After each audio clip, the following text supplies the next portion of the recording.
محمد الترك يفضح أسراراً عن دنيا بطمة لم يعرفها الجمهور من قبل.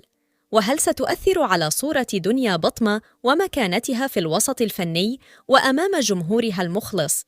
أولاً، وقبل المشاهدة، فيرجى الإعجاب بهذا الفيديو.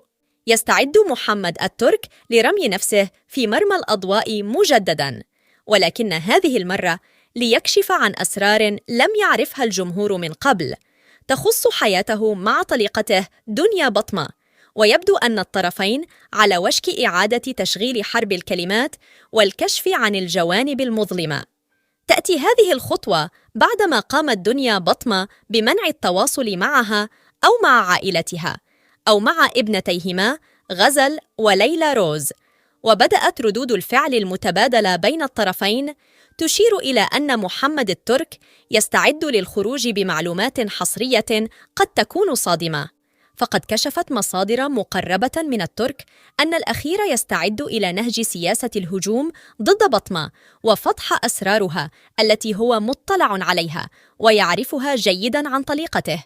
وما هي الأسرار الأخرى التي يخطط للكشف عنها؟ ويأتي على رأس هذه الأسرار قضية حمزة مونبيبي التي تورطت فيها دنيا بطمة وشقيقتها. ويبدو أن الترك متيقن من تورط طليقته رغم إنكاره، ويستعد للبوح عن السر، متناسياً أنه بدوره متورط في التستر أيام المحاكمة على الفضيحة التي هزت مشاهير مغاربة وعرب. يتساءل الجمهور عن الدوافع وراء هذا الكشف.